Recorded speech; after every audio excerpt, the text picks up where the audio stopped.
Assalamualaikum warahmatullahi wabarakatuh. Selamat malam. Di video ini kita akan bahas masih tentang sinkronus dan asinkronus ya. Nah, di sini kita akan lihat bagaimana implementasinya. Jadi contohnya di framework.net itu ada komponen atau ada kelas namanya picture box. Picture box ini digunakan untuk menampilkan gambar di sebuah kotak seperti ini. Nanti di dalamnya kita tampilkan gambar. Oke.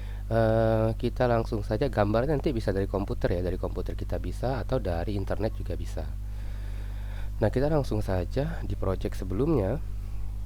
Ini saya besarin sedikit, kemudian di toolbox cari di sini komponen namanya picture box. Pindahkan ke form. Kemudian kita atur size mode-nya di bawah itu ini. Ukurannya kita buat stretch image. Jadi nanti gambar itu menyesuaikan dengan ukuran picture box-nya. Kemudian kita ambil satu tombol. Oke, ini. Nah, ini dia. Oke, kita klik dua kali di tombolnya untuk masuk ke event klik ya. Di sini kita jalankan perintah picture box titik load seperti ini. Kita masukkan alamat gambarnya. Ini contoh saja, bit.ly/img cat. Kemudian saya tampilkan message box gambar oke misalnya ya. Kalau kita jalankan, kita pakai load ya. Kalau load ini dia sinkronus bukan asinkronus. Jadi kalau kita jalankan, dia nunggu dulu. Nah, baru kemudian gambarnya muncul, baru kemudian message box muncul ya, message box-nya muncul. Jadi prosesnya tuh terhenti di sini, nunggu selesai. Jadi kan karena kan ini kan ngambil data di internet, sama kayak download ya. Ngambil data di internet itu kan sama kayak download. Nah, download ini kan tergantung bandwidth nih. Kalau bandwidthnya lambat, berarti nanti lama dia. Nah, dia akan ditunggu.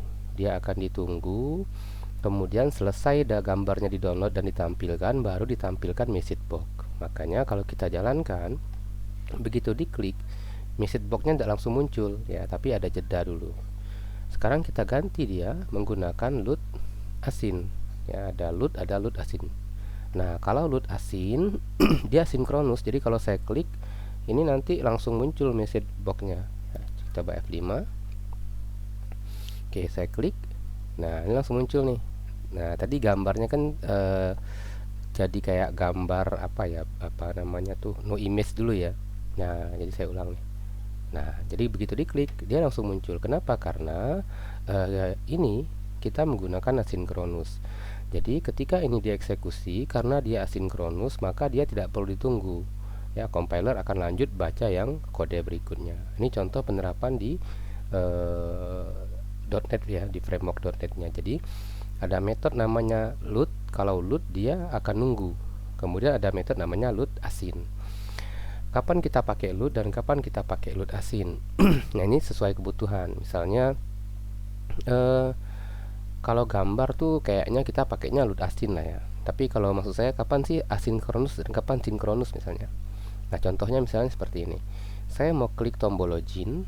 Oke, kemudian saya maunya ketika tombol login diklik tuh nampil loading ya. Kemudian setelah loading tampil, kemudian datanya diproses, data loginnya diproses. Nah, ini kan berarti ada dua proses yang jalan secara bersamaan.